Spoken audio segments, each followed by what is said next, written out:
Bonjour, bonjour et bienvenue dans ce nouveau carnet de lecture que j'ouvre en ce lundi 18 juillet.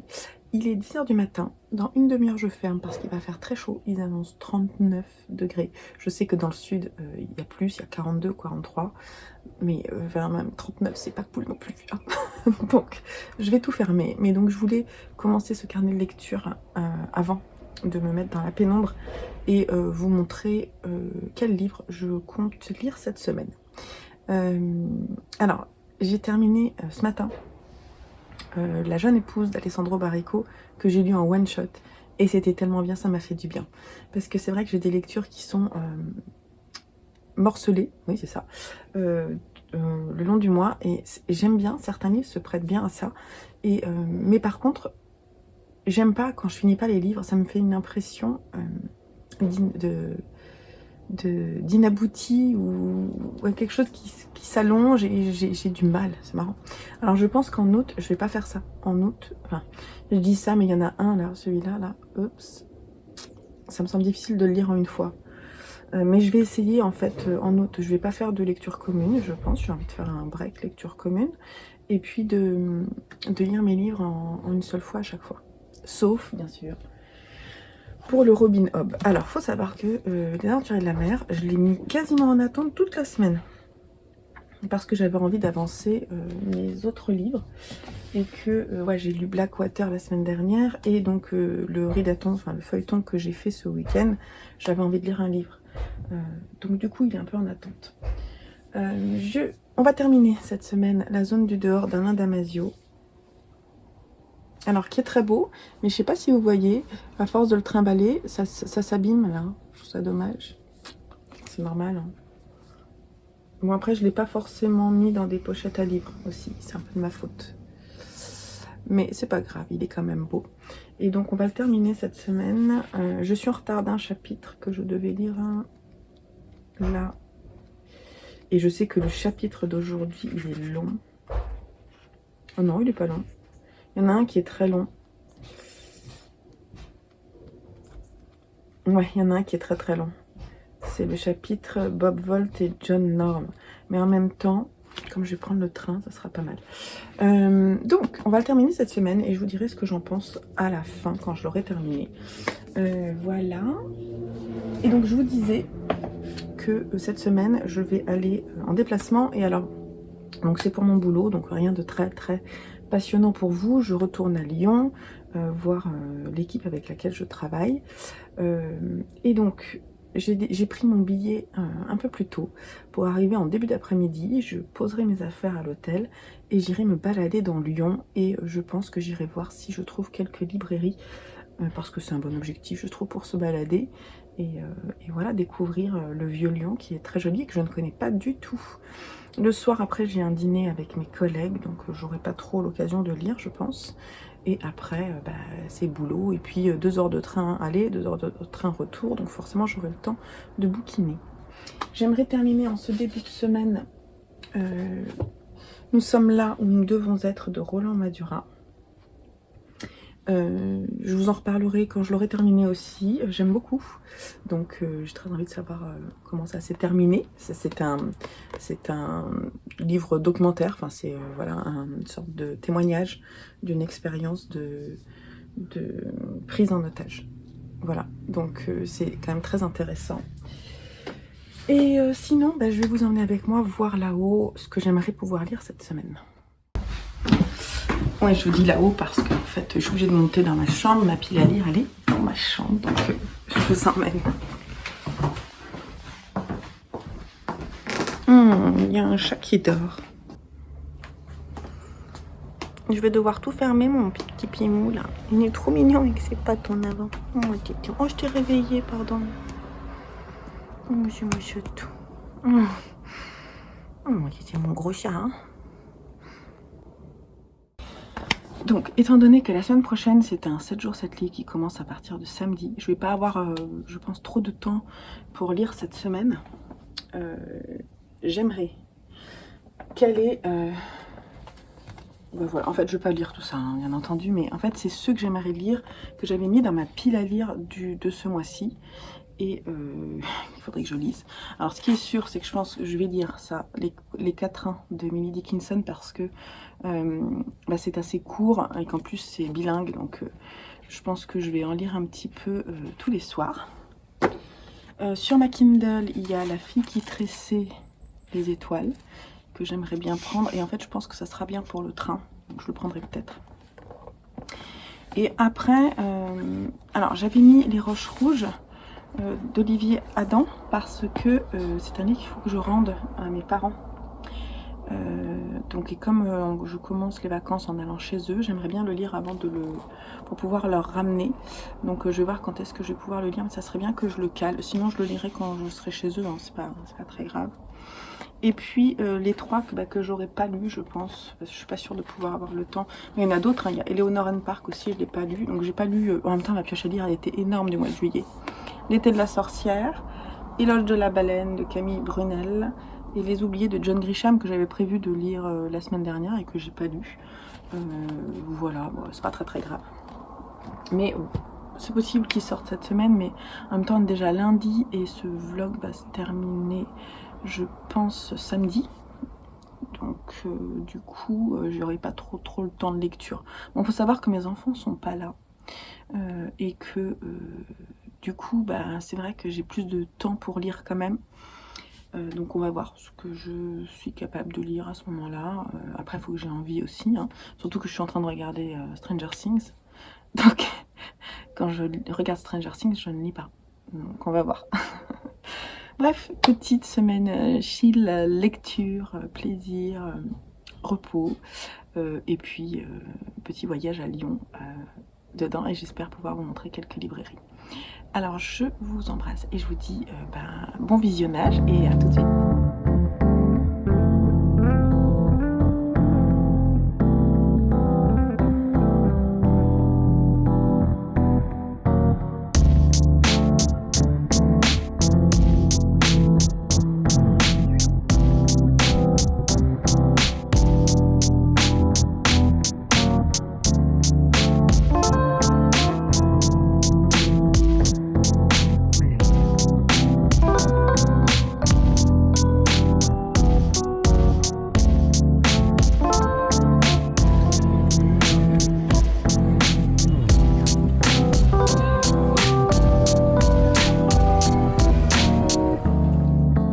Hello du mercredi matin avec la tête de quelqu'un qui n'a pas très bien dormi avec la chaleur.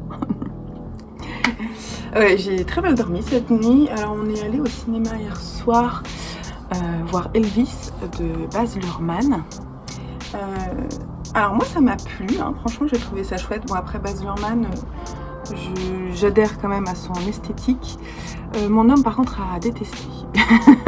Donc le débat à la maison après a été un petit peu long. Mais c'était sympa aussi d'échanger sur nos différents avis. Voilà, moi j'ai trouvé vraiment que c'était bien, que c'était complètement envoûtant, parce qu'en fait il n'y a pas de temps mort, enfin si, en fait les images n'arrêtent pas, la musique qui n'est pas vraiment la musique d'Elvis Presley, mais qui est vraiment remaniée avec des mélanges de rap, elle est entêtante, elle est sans cesse là, elle est fragmentée, comme l'image d'ailleurs, avec beaucoup de points de vue, la performance de cet acteur dont je ne sais pas le nom. Mais en fait j'avais Elvis en face de moi, donc moi je dis bravo, là, franchement très belle performance d'acteur. J'ai été scotchée par ce petit jeune qui en fait a 30 ans, je vous mets une photo là, il est assez impressionnant. Et je me suis posé la question, je crois que c'est lui qui chante sur pas mal de chansons, il est complètement incarné dans le personnage. J'ai trouvé que c'était une histoire extrêmement triste, mais de toute façon je m'en doutais. Mais le point de vue... Alors, l'idée c'est qu'il a voulu raconter l'histoire de ce manager qui a escroqué Elvis et finalement qui l'a empêché un petit peu de vivre ce qu'il voulait vivre. Mais en même temps, je trouve que ça va au-delà de ça pour moi. C'est-à-dire que le personnage d'Elvis Presley On nous explique un petit peu d'où il vient et sa famille qui était quand même particulière. Il avait une maman qui était fragile et alcoolique dans sa fin de vie. Un père qui a fait de la prison et qui est un peu effacé. Et puis lui qui est là, qui est le petit jeune qui perce, qui a du talent, qui a un talent brut mais qui sait pas trop quoi en faire, qui veut juste faire plaisir à sa maman. C'est vraiment le gentil garçon qui va se faire en fait bouffer par ce qu'il va vivre. Ça va être trop pour lui et jamais à un moment il va avoir de soutien psychologique de quiconque et surtout pas de son manager qui lui-même l'a certainement escroqué. D'ailleurs il y a eu des procès et les procès on dit qu'effectivement il avait abusé voilà, de son travail et de sa position. En fait c'était un peu genre une descente aux enfers quoi. J'ai trouvé que c'était bien fait, c'était un parti pris bien sûr. Il a réussi, moi là je trouve il a réussi, Baz Luhrmann, c'est qu'il a réussi à raconter une vie complète, bon bien sûr avec des moments clés et je vois pas comment on peut faire autrement, sinon prendre juste une partie de la vie pour faire un focus dessus, mais là il a quand même réussi à raconter une vie en restant un petit peu extérieur et en ayant l'avis de ce manager, parce que c'est le manager qui raconte un petit peu l'histoire. Donc il explique bien que c'est un point de vue qui n'est pas réaliste certainement, mais que c'est bien un point de vue qu'il prend. Et j'ai trouvé que c'était assez intelligent de faire ça. Et surtout la musique très entêtante. J'étais sur mon siège en train de faire je sais pas, j'étais non-stop en train, j'avais envie de danser quoi, pendant tout le film j'avais envie de danser. J'ai été très émue à la fin du film. Ouais, la fin du film m'a vraiment émue. Et puis il y a un mélange à la fin, en fait il chante une chanson, une des dernières chansons qu'il a chantées 48 heures avant sa mort. Et donc il est sur scène et donc c'est l'acteur qui joue. Puis après il y a un mélange avec des vraies images en fait d'Elvis Presley. Et là j'ai trouvé que c'était, on voyait pas vraiment qui, si c'était l'acteur ou non. C'était vachement bien fait. Je sais pas, j'ai trouvé l'histoire d'Elvis Presley m'a émue. C'était une personne qui, je pense qu'il était extrêmement gentil et il s'est fait abuser, mais il était peut-être un peu aussi pas prêt psychologiquement pour ça. Et voilà, il a pas réussi à faire ce qu'il voulait. Bon, c'est comme ça. C'est une histoire un peu tragique. Mais je sais pas si vous l'avez vu, si vous avez aimé ou non. Je pense que ça passe ou ça casse. La preuve avec mon homme qui n'a pas du tout aimé. Voilà. Donc aujourd'hui, j'ai pas beaucoup lu du coup. Vraiment, parce qu'en plus hier soir j'ai travaillé sur ma boutique parce qu'il faut que j'avance des trucs avant de partir en vacances. J'ai encore de la compta à faire aussi avant de partir en vacances. Mon rythme de lecture est ralenti, c'est pas très grave, hein, c'est comme ça. Et donc là je vais partir à Lyon, en fait je vais prendre le train à 11h30, il est 9h. Donc je prépare mes affaires, là c'est quasiment prêt, il faut que je prépare mes affaires de ordinateur, tout ça. Et ensuite j'arrive vers 15h, je vais aller poser mes affaires à l'hôtel et je vais aller me balader. Ici il pleut, il fait extrêmement chaud quoi, c'est une fournaise. C'est pour ça que j'ai très mal dormi hier soir, parce que j'arrivais pas à m'endormir, j'avais l'impression que j'évaporais, j'avais des bouffées de chaleur. Donc je suis allée dormir dans la chambre de mon fils qui était pas là, parce qu'il fait un peu plus frais, mais même là, j'avais super chaud, donc j'ai dormi quoi, 6 heures quoi, même pas. Donc ouais, même pas 6 heures, donc je suis un peu crevée. Mais j'ai quand même envie de profiter de mon après-midi à Lyon, et après à 19h on a rendez-vous avec mes collègues pour aller dîner. Je sais pas trop où. Voilà. Donc faut que je regarde en fait pour les librairies. J'aimerais bien. En fait, soit je me balade dans Lyon et si je tombe sur une librairie, je rentre. J'ai envie de faire ça cool. Donc on va voir. Et du coup là, faut que je regarde ce que j'emmène. Parce que j'ai plusieurs livres en cours. Et qu'est-ce que j'emmène? De toute façon, j'emmène une valise, donc je peux les mettre dedans. C'est pas trop problématique. Et puis voilà. C'est tout. Je vous laisse là pour le moment. Si j'ai d'autres trucs à vous dire, je reviens vous voir avant de partir. Sinon, on se retrouve à Lyon.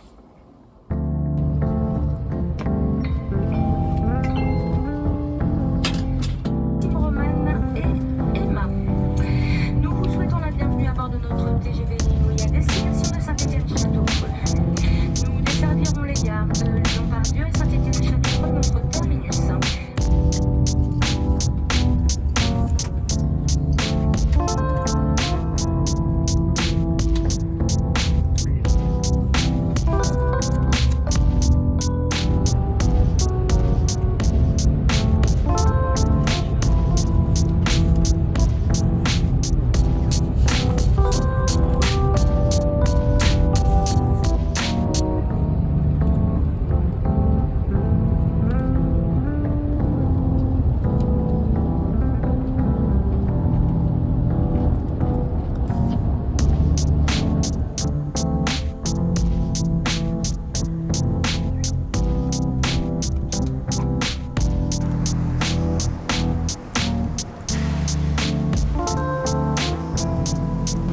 j'ai fait mon petit tour. Il fait super chaud, vraiment.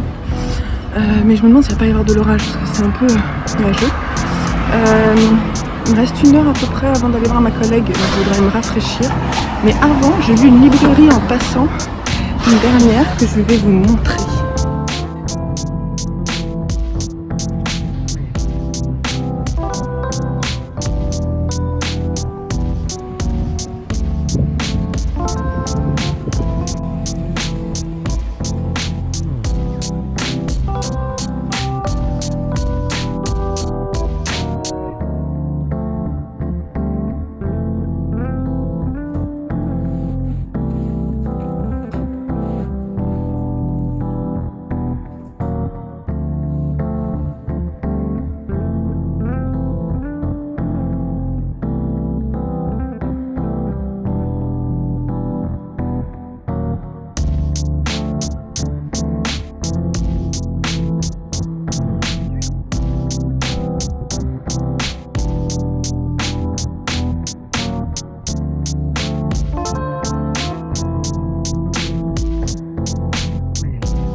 Ok, je suis de retour à l'hôtel. Il fait extrêmement chaud. J'ai fait une petite balade pas très longtemps. Il est... Quelle heure est-il? Il est 17h, 1h30 quoi, en pleine chaleur. J'ai quand même fait 3 librairies. En fait, j'avais envie d'aller dans le vieux Lyon. Alors, je sais pas si je me suis vraiment allée dans le vieux Lyon, mais j'ai passé le Rhône et puis du coup, je suis allée me balader un petit peu par là. Je vous ai filmé. Et du coup j'avais envie de voir cette librairie de BD et j'ai pas été déçue, c'était très très chouette comme librairie de BD. J'y ai acheté, je vais vous montrer ce que j'ai acheté là-bas parce que les autres, en fait comme c'est des suites de sagas, je vous les montre. Le reste je vous montrerai pas, sachez juste que j'ai acheté un roman dans chacune des 2 autres où je suis allée. Et bien sûr c'est des romans qui sont dans ma wishlist, ça c'était la condition sine qua non pour m'acheter quelque chose. J'ai aussi acheté une BD que je vous montrerai dans mon prochain book haul.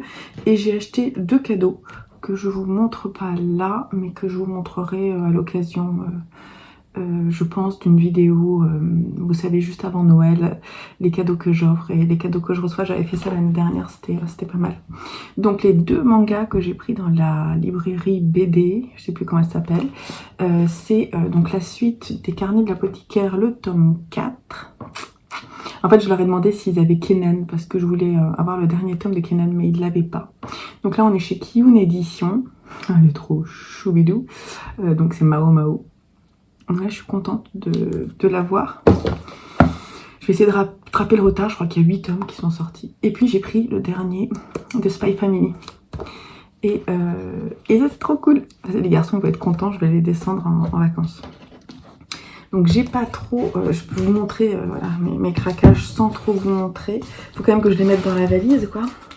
Hop. Et sinon, je me suis pris 2 petits goodies parce que j'ai trouvé ça trop chou. Donc ça c'était chez Gibert en fait, ils avaient une partie papeterie avec des choses trop belles. Donc j'ai pris un marque-page que pour moi j'avais trop envie. Donc c'est la marque Art & Craft. Donc c'est métallisé. C'est dur en fait, et puis là il y a une chaînette qui sort en fait des livres, c'est trop joli, j'adore. Et ça me donne des idées en fait de marque-page fait main, et voilà, donc ça me donne des idées, et je trouve ça trop joli, vraiment. Je vous montrerai à l'occasion dans un de mes livres. Et je me suis pris, j'ai vu un mug qui était pas très cher, et je l'ai trouvé trop joli, je sais pas si je peux le sortir. Ah, ça se présente comme ça. Et c'est un chat, je vais le sortir. Je sais pas si je peux. Si, je le remettrai dedans pour le protéger. Donc c'est un chat sur une pile de livres. Oh non mais c'est trop chou dans une bibliothèque. Et de l'autre côté il y a la même chose. C'est en porcelaine et à l'intérieur on retrouve le petit logo. Et voilà, ça passe au micro-ondes, au lave-vaisselle. Et je le trouve trop joli. Il n'est pas très très grand, mais ce sera chouette. C'est la marque Kiyub.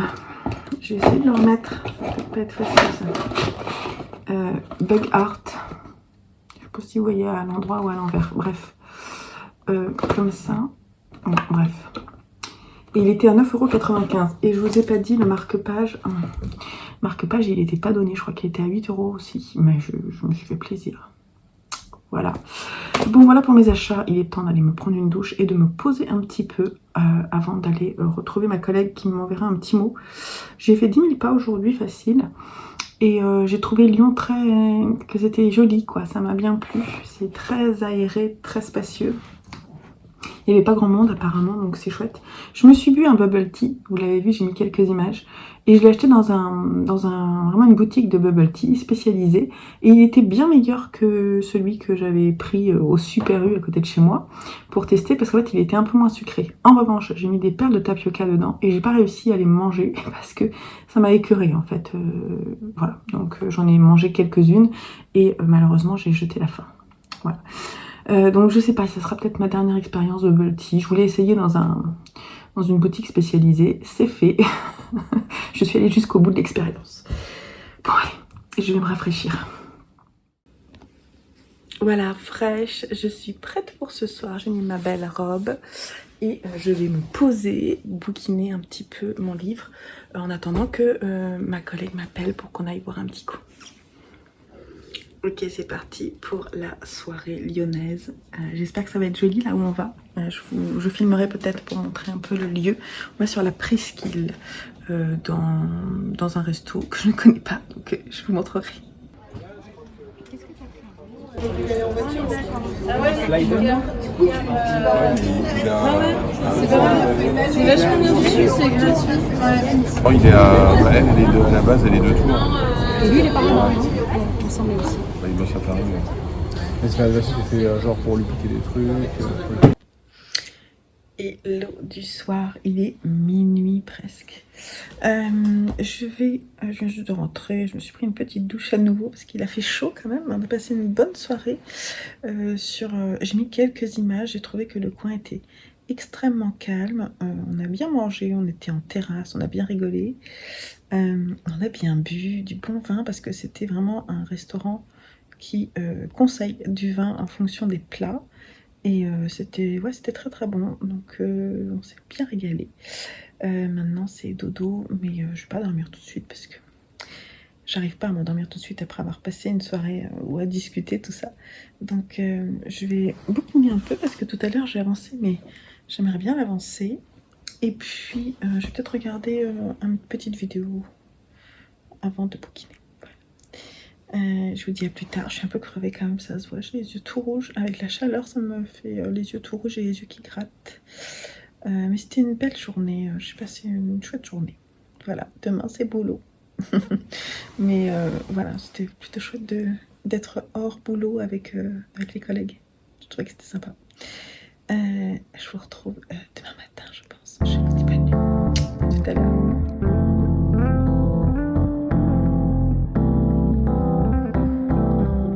Jeudi matin, bonjour de la chambre d'hôtel.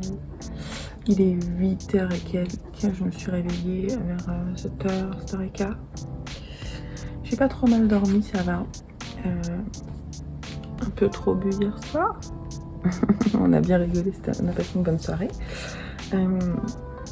Voilà, non mais ça va, je vais aller prendre mon petit déjeuner. Je suis en train de lire ce témoignage en fait de Roland Madurin qui était preneur de son pour France 2 et donc là en fait il a été pris en otage avec 2 autres collègues et il raconte en fait sa détention. Il était sur l'île de Jolo dans les Philippines et donc il était aux mains des rebelles Abu Sayyaf qui donc étaient les rebelles philippins. Et donc c'est tendu quoi. Et on n'est pas loin de... Voilà, il parle beaucoup de Oussama Ben Laden, il y a beaucoup de propos qui sont relatifs à son endoctrinement. Et du coup voilà, c'est intéressant. Là il raconte, j'en suis vraiment à la fin, il est sur le... Il raconte leur libération difficile. Et donc c'est vraiment très tendu sur les derniers jours. Et voilà, c'est intéressant. Mais là, je vais aller me préparer. Je vais m'arrêter là. Je vais lire la suite en prenant mon petit déjeuner. Et aller prendre mon petit déjeuner. À tout de suite.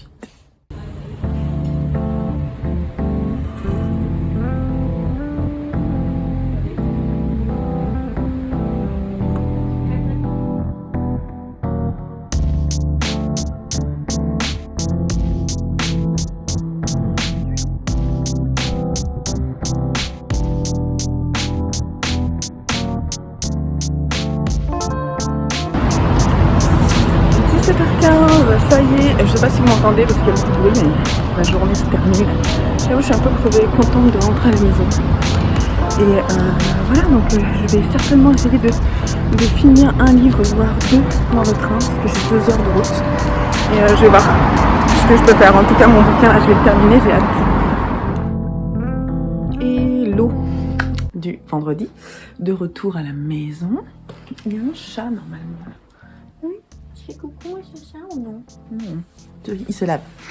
Un petit peu crevé, j'ai pas bien dormi, mais bon, c'est pas grave. Comme ça. Hein. J'ai fini du coup cette nuit la zone du dehors. Il me restait pas grand chose, il me restait une trentaine de pages. D'Alain Damasio qui est sorti. Donc, il est sorti quand? En 1999, la première fois. Donc, il a quand même, on va dire, pas mal d'années, ce livre. Il a 23 ans. Hein. Et, alors, il aurait pu l'écrire là, mais pour moi, ça correspond quand même à une œuvre de jeunesse. J'étais en train de dire ce matin sur le Discord, justement, où on a fait la lecture commune avec certaines filles, notamment Marlène Minimalou, qui doit donner aussi son avis, et je sais qu'elle a beaucoup aimé, elle doit donner son avis sur ce livre, donc je vous invite à surveiller sa chaîne. Je mettrai le lien en dessous. Et donc, j'étais en train de dire quoi? Oui, on se disait sur le Discord que c'était franchement pas évident de faire une chronique, entre guillemets, de la zone du dehors d'Alain Damasio. Pourquoi c'est pas évident? Parce que, pour moi, c'est comme un peu un... Comment dire? Je vais trouver le mot, hein. Un plaidoyer. Voilà. Pour moi, c'est ça. Ce livre, c'est un plaidoyer pour lutter contre le système qui décide à notre place.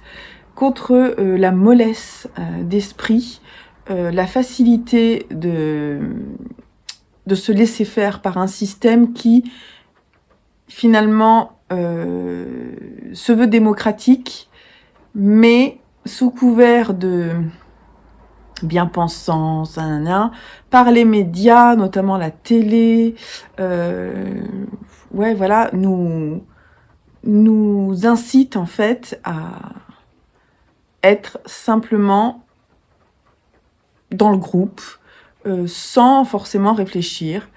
Et Alain Damasio prend le parti pris dans un monde de science-fiction, sur une autre planète, puisque la Terre a été dévastée par les hommes qui ont fait une guerre bactériologique, je crois. Il reste juste quelques peuples en Asie, en Afrique, qui se font la guerre. Et ils ont décidé en fait d'aller reconstruire des vies, des systèmes en fait, des groupes, en modifiant tout, donc en fait des systèmes, on va dire démocratiques, mais en fait qui le sont pas. C'est une erreur. C'est pas, on pourrait croire que c'est ce que je dis, c'est que c'est vraiment l'idée, c'est de faire des nouveaux systèmes avec un réseau social qui serait logique, c'est-à-dire que les personnes qui pensent, qui sont intelligentes, qui participent comment dire, au bonheur et au fait que la vie en communauté se passe bien, ceux-là, ils sont en fait, on les élève, et puis en fait chacun après à ses niveaux. D'ailleurs, comment ça s'appelle, le clastre vous n'avez pas de nom, vous avez simplement en fait des lettres qui vous sont données toutes les années et qui en fait vous donnent votre position sociale. et vous permettre de savoir dans quel cerclon, enfin dans quel cercle vous allez vous trouver, puisque c'est un peu le cerclon, en fait, c'est en forme de fleur, avec au milieu il y a un cube qui permet en fait, enfin il y a un cube et pas que, mais il y a en fait c'est là où en fait on peut respirer, donc l'air en fait est modifié pour qu'on puisse vivre en fait. Donc on est sur une planète à côté de Saturne. Et donc ils ont essayé de faire une sorte de ville qui serait parfaite, où tout le monde serait heureux. Mais il y a un regroupement qui s'appelle la Volte. Avant, il s'appelait la Révolte, mais il est en train quand on arrive, il est en train de se modifier, ce groupement. Il s'appelle la Volte, et on a plusieurs personnages qui ont des noms comme KPTP, CAPTP, Brix, Camion, Slift, comment est-ce qu'elle s'appelle? Boule de chat, boule de poil, boule de chat, ouais, c'est... Et donc elle, Brix, Camion, je me souviens plus, comment elle s'appelle là? Et bon, voilà, il y en a plusieurs, donc ils font partie en fait de la Volte. Alors dans la Volte, c'est pas, il y a personne qui dirige la Volte, c'est un regroupement libre où chacun peut exprimer ce qu'il souhaite et engager des actions. Il y a un enfant qui crie dehors, ça me perturbe. Et l'idée, c'est en fait de faire tomber le système en place et de le dénoncer, parce qu'en fait, il crée cette mollesse d'esprit, ce pseudo bonheur que certains acceptent, mais en fait il faut pas qu'il y ait d'écart, il faut pas qu'on dise que ça va pas, tout ça. Et en fait la Volte va essayer de dénoncer tout ça, et il y a des choses à dénoncer, parce que nous ne sommes pas que des consommateurs. Je dis nous parce que pour moi ce livre, il se situe dans un univers de science-fiction, mais c'est un vrai plaidoyer contre la politique en place à cette époque, et encore aujourd'hui, ça peut fonctionner, je vous assure, parce que il remet en question beaucoup de choses, notamment les médias, et franchement, les médias, on est effectivement bien, on essaie de penser à notre place. Donc, j'ai trouvé, alors maintenant, parce que, bon, vous avez à peu près l'univers, cette Volte, bien sûr, va engager des actions, parfois extrêmement violentes. Je vous en ai parlé un petit peu dans mes autres carnets de lecture. Il y a beaucoup de violence, alors, de virulence dans les propos, de violence dans les actes. En tout cas, certains actes sont violents, c'est pas forcément ce que toutes les personnes de la Volte veulent, mais voilà. Donc il y a la réflexion sur justement la violence, est-ce que cette violence est nécessaire ou non. Il y a vraiment des réflexions sur beaucoup de sujets. Et donc voilà, on va suivre cette Volte, ces interactions avec les dirigeants qui ont, eux, une seule lettre, de A jusqu'à tout l'alphabet. Et en fait, on a au centre de Cerclon cette hiérarchie qui est physique aussi, c'est-à-dire que pour atteindre A, il faut aller tout en haut de la tour. Et un des personnages, qui s'appelle Capt, un peu comme Captain, il a plein de surnoms, Captain, bref. Et lui, c'est notre personnage principal. Alors il y a de l'amour un peu quand même, avec Boule de chat, qui est un personnage féminin que j'ai bien aimé.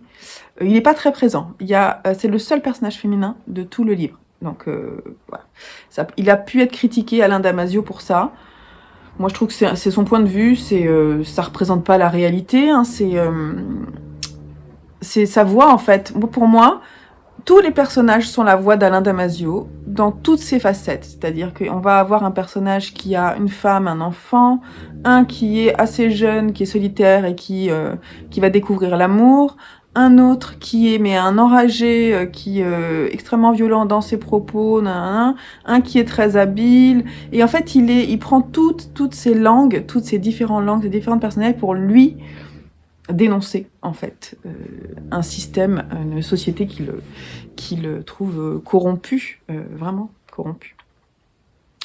Alors, j'ai eu du mal à respirer pendant ce livre. J'ai trouvé des passages. Alors j'ai navigué entre des chapitres qui m'ont plu. Le premier chapitre était extrêmement fort, intéressant. Je me suis dit, il va y avoir beaucoup d'action. Et puis après, en fait, alors moi j'ai pas trouvé qu'il y avait énormément d'action. Ce que je vous expliquais, c'est que ça s'appelle la zone du dehors, mais pendant, on va dire, les 80% du livre, on est dedans, on n'est pas dehors. Et il y a que quelques parties où on est dehors, notamment au début. Et à un autre moment, je vous dirai pas quoi. Je veux pas trop vous en dire quand même, parce qu'il y a quand même une histoire. Hein. Voilà, bref. Et il y a des chapitres qui faisaient appel beaucoup à la rhétorique et justement à la dénonciation du système. J'ai trouvé que ça tournait un peu en rond. J'ai trouvé que c'était long parfois et j'étais assez démunie quand je savais qu'il y allait y avoir énormément de textes pour cette dénonciation. Cette dénonciation, je l'ai comprise et j'ai trouvé que ça manquait un peu d'action réelle parfois. J'ai adoré les chapitres où il se passait des choses, vraiment. J'ai adoré les chapitres où il y a un des personnages qui est en détention, ça j'ai adoré. En fait, j'ai beaucoup aimé la fin du livre parce qu'il se passait des choses, que justement, la Volt aussi était remise en question sur ce qu'elle pouvait représenter, parce que si un groupuscule veut tout détruire à la façon un peu de l'anarchiste qui veut tout détruire, finalement, quand il détruit quelque chose avec un groupe, est-ce qu'il construit pas quelque chose lui-même ? Est-ce que justement, enfin voilà, tout ça, j'ai trouvé c'était très intéressant de réfléchir sur la politique en fait, hein, la politique d'une cité, comment ça pouvait fonctionner, les dysfonctionnements, ce que tu peux éviter, ce que tu peux pas éviter. J'ai trouvé que c'était intéressant. J'étais pas toujours d'accord avec ce qui était dit. J'étais assez d'accord, mais je trouvais que la virulence parfois était trop extrême, donc je l'ai vraiment subi parfois. Mais voilà, l'écriture d'Alain Damasio, elle est extrêmement intelligente. Il y a des passages qui doivent se lire et se relire. Il y en a plusieurs que j'ai surlignés parce que j'ai trouvé ça particulièrement intelligent. Il est plus simple d'accès que la horde du contrevent, je vais y arriver. Et apparemment, Les Furtifs aussi est très bien. Et même c'est un de ses meilleurs. Je pense que je lirai Les Furtifs après. Ça m'a pas empêché d'aimer le livre, mais c'est pas un coup de cœur et j'en garde comme un ressenti, vous voyez, de colère. Alors je pense que c'est vraiment ce qu'il voulait faire. D'ailleurs, à la fin, il explique, et c'est très très intelligemment dit. Je vais juste vous dire, parce qu'il y a différents postfaces, parce qu'il y a eu forcément différentes éditions. Et il y a une postface qui se termine...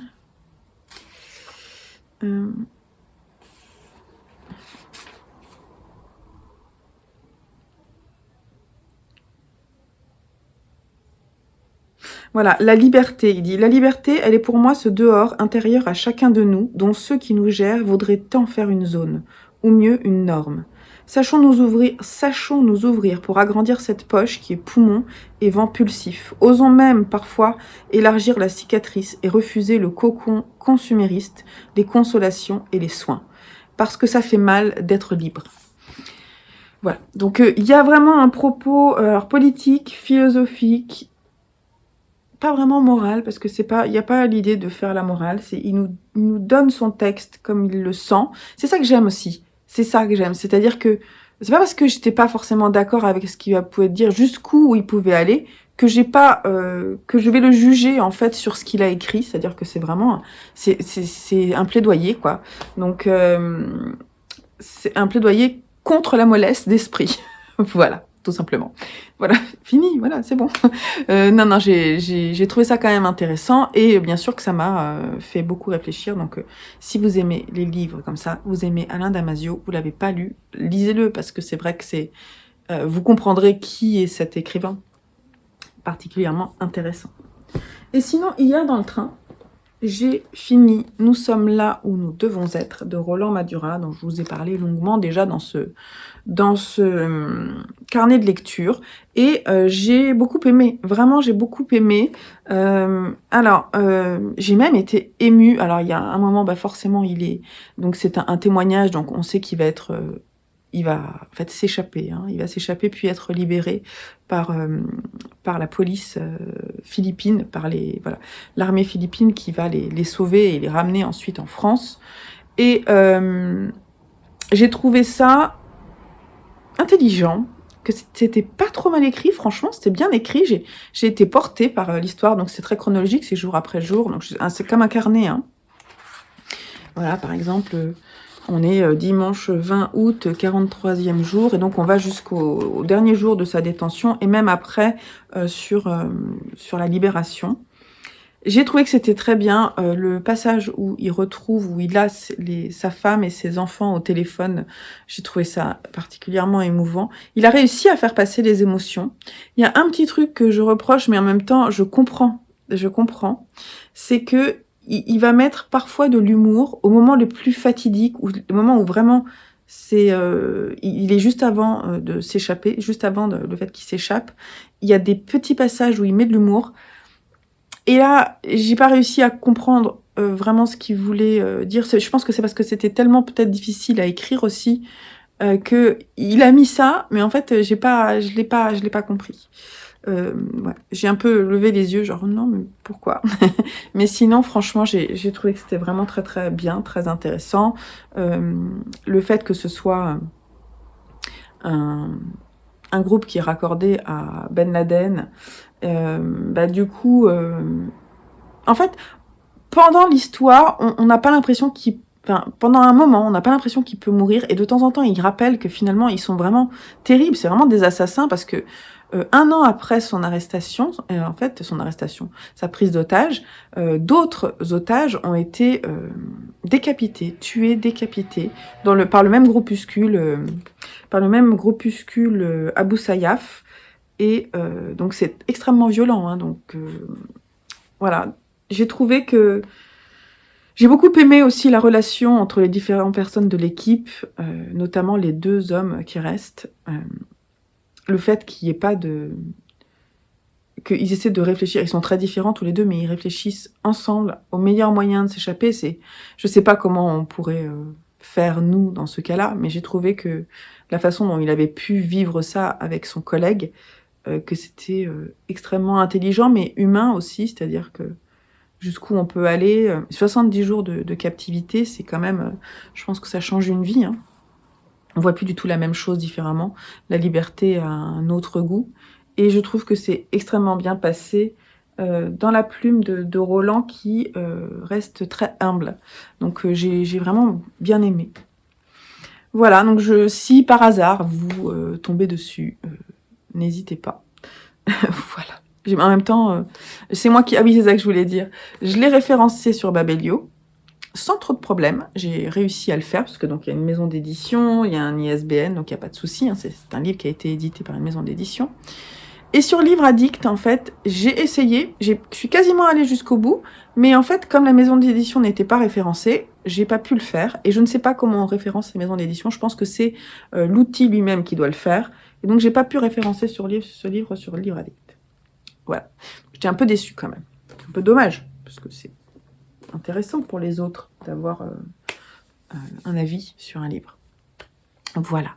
Alors, sinon, cette nuit, du coup, je me suis dit, je vais commencer un autre bouquin. Et donc, j'ai commencé un livre sur ma Kindle. C'est La fille qui tressait les nuages de Céline Chevet.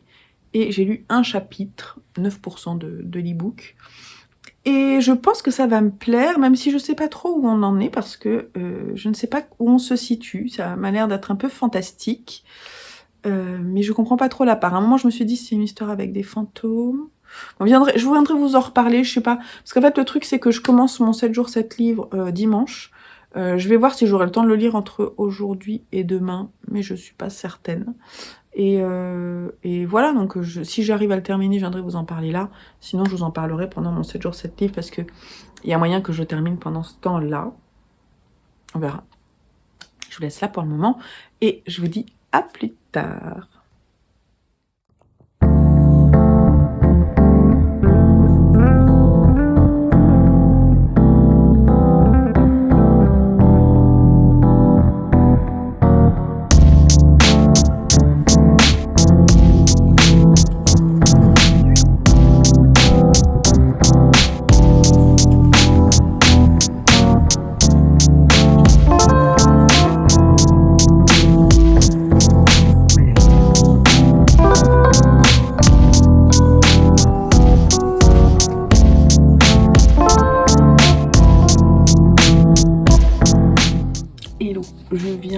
clore ce carnet de lecture.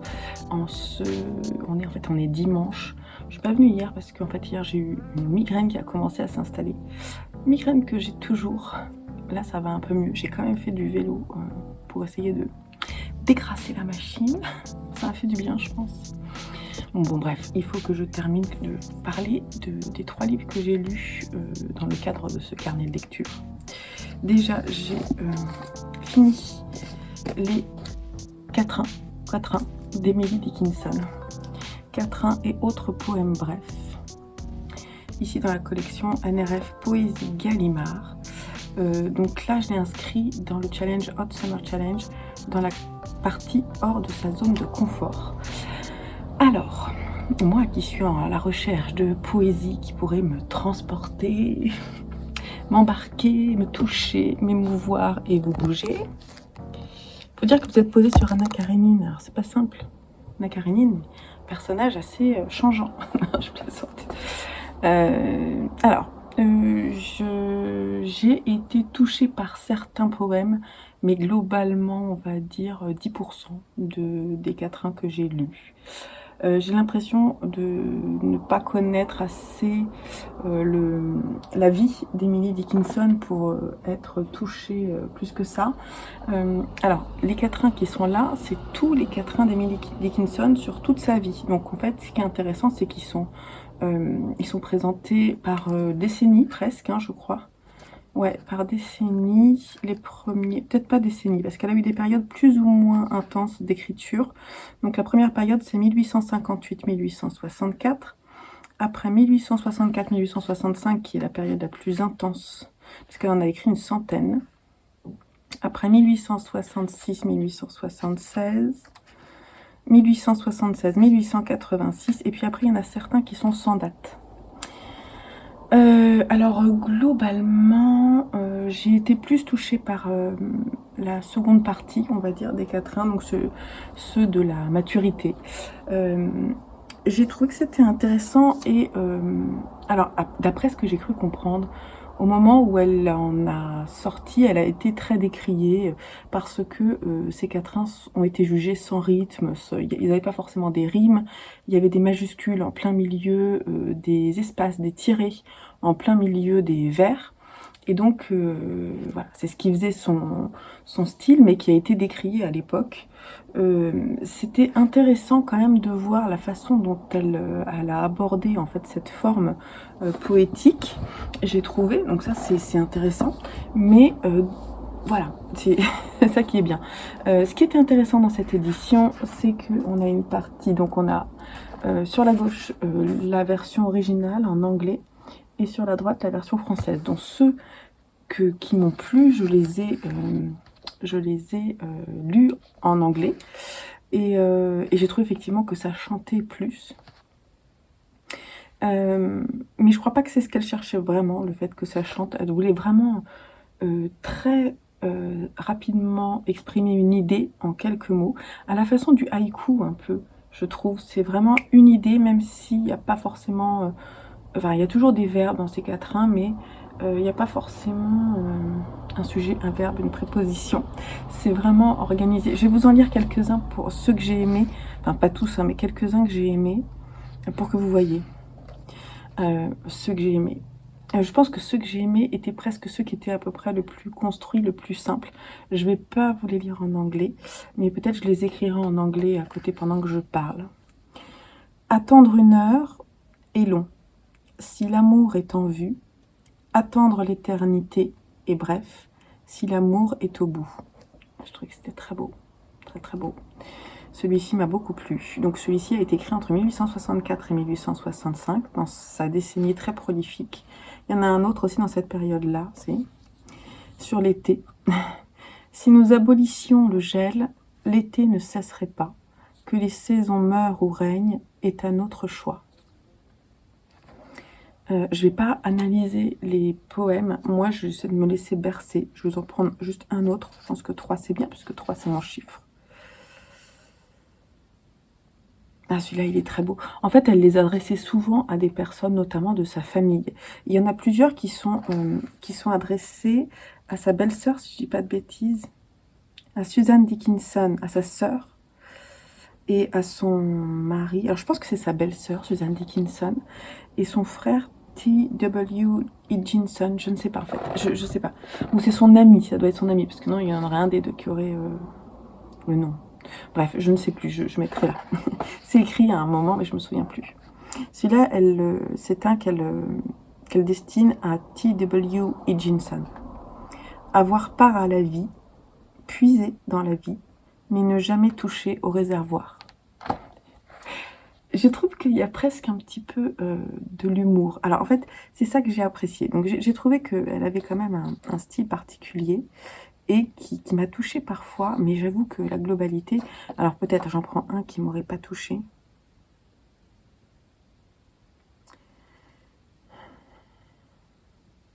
Voilà, par exemple. La vanité des choses terrestres, de la nature est le refrain, mais elle en ordonne la volupté jusqu'à dérégler les synodes. Ça peut pas... Voilà. Il y en a plusieurs comme ça. Oui, elle parle beaucoup aussi de Dieu et de la magie, tout ça. Et moi, ça m'a pas trop touchée. Bref. Bon, on va dire qu'on s'en approche doucement, que ça pourrait me plaire. Je vais noter ce que j'ai aimé dans mon carnet. Qu'est-ce que j'ai lu d'autre? Ah oui, quelque chose qui m'a bien plu. J'ai lu Éloge de la baleine de Camille Brunel, qui est un homme. Et ça a été édité aux éditions Rivage. Alors, Camille Brunel est un auteur de romans. Là, il signe, on va dire, plutôt un essai,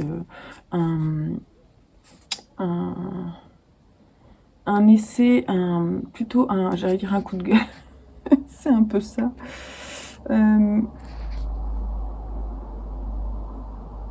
En fait, il va, sans être spécialiste des baleines, il va faire voilà, l'éloge de la baleine, parce qu'il a un attachement profond, un attachement profond à ces personnages qu'il va vraiment humaniser. Et il va nous parler de sa propre expérience, il va faire référence pas mal à sa représentation dans le cinéma, la BD, le fait que ça toujours présente, exprime. Alors bien sûr, il y a beaucoup fait référence à Moby Dick, et il va expliquer comment la figure de la baleine évolue avec le temps et ce qu'elle représente dans l'imaginaire de tout un chacun depuis très longtemps. Il va parler de son histoire, de sa longévité, de sa transformation, de sa façon de communiquer, de la façon dont les hommes les tuent. Et encore aujourd'hui, et que c'est pas encore passé dans les lois dans certains pays, encore au Japon par exemple, on tue, c'est permis d'aller tuer les baleines. Et c'est terrible, hein. Enfin, il y a de quoi vraiment... Et il dit, par exemple, au large du Japon, même les redoutables cachalots commencent alors à disparaître. La façon dont il écrit, c'est extrêmement virulent et il est en colère, hein. Je sens qu'il est en colère et il a raison. Moi aussi, je suis en colère. Et en fait, c'est très très bien passé avec moi parce que ça représente ce que je peux ressentir vis-à-vis du comportement des hommes par rapport à la nature. Il y a un truc qui m'a posé un peu problème, c'est que je trouve qu'il va parfois un petit peu trop loin. Lui, il dit qu'il faut que les hommes abandonnent l'océan et les mers voilà, aux animaux, quoi, aux poissons, aux animaux des mers, et qu'on les laisse respirer, comme pendant le confinement qu'on a vécu, en fait, ce qui a été propice à un calme et à une sérénité qu'ils n'avaient pas eu depuis longtemps, et qui permettrait peut-être de sauver et de permettre à la baleine de continuer d'évoluer. Et lui, il pense qu'il faudrait qu'il n'y ait plus rien, qu'on n'aille plus sur les mers, qu'on n'aille plus sur les océans. Moi, je pense juste, je trouve que ça va un peu loin, je pense qu'il faudrait revoir notre façon d'aller, par exemple, sur la mer. Moi, je sais que j'ai fait longtemps de la voile avec mes parents, avec mes beaux-parents, et quand on voit la façon dont certaines personnes utilisent les les bateaux à moteur extrêmement rapidement, ou voilà, les gros ferries et trucs comme ça, on se dit bien que voilà, qu'il y a un problème, quoi. C'est-à-dire qu'il y a un manque de respect, de tout ce peuple qui vit sous les mers. Donc moi, j'ai trouvé ça intéressant. Je l'ai lu en plusieurs fois pour essayer de le comprendre au mieux. J'ai effectivement noté quelques passages par rapport à la pêche intensive, l'intelligence émotionnelle des cétacés. Il dit qu'ils sont plus intelligents que nous. Et effectivement, je pense que dans leur façon de communiquer, ils vont bien au-delà. Ils arrivent à communiquer en groupe, avec des grands groupes. Alors, ils parlent aussi des dauphins, ils parlent aussi des orques, ils parlent des baleines, ils parlent de l'entraide à l'intérieur d'un groupe, notamment quand il y a une mise au monde ou quand un animal est malade, voilà. Il va faire référence à pas mal de choses qui se sont vraiment passées, des faits réels. Je trouve que c'est bien documenté, que en même temps, on comprend bien que c'est un avis personnel et c'est pas un plaidoyer, mais en fait, il est vraiment en train de parler de son amour, en fait, pour la baleine et de ce qu'il en ressent, parce que, et ce qui est intéressant aussi, c'est qu'il essaie d'aller les voir, il essaie d'aller voir les orques, les dauphins, ça, et parfois il n'y arrive pas forcément au début, ou alors il passe son temps derrière son appareil photo plutôt que de les regarder, donc il est extrêmement déçu. Voilà, donc il parle de son comportement humain vis-à-vis de ces géants, et qu'il pense vraiment que voilà, on est peu de choses vis-à-vis d'eux, et que finalement on devrait rester peut-être peu de choses vis-à-vis d'eux, parce que c'est elles qui nous ont précédés, et on est en train de les tuer, quoi. Donc ouais, ça m'a touchée. Je suis pas allée aussi loin que lui, mais j'ai aimé lire ce qu'il m'avait proposé, donc je vous le conseille si c'est un sujet qui vous intéresse. Et alors très rapidement, j'ai lu le tome 5 de Somalie et l'esprit de la forêt de Yako Kureishi. Pour être honnête, j'ai même lu le tome 6 ce matin, mais je vais vous en parler dans mon 7 jours 7 livres, puisque j'ai décidé, si j'y arrive, de mettre aussi un manga par jour. Voilà, donc ça c'est le tome 5, et le tome 6 en fait est le dernier publié en 2020. Là j'ai beaucoup aimé le dessin, toujours aussi beau. C'est très plein de bons sentiments. J'essaie de vous montrer quelques images. Voilà, Somalie, cette petite humaine qui est recueillie par un golem qui va se prendre d'affection pour elle alors qu'il n'est pas censé avoir de sentiments, et qui va essayer de la sauver en la ramenant auprès des humains.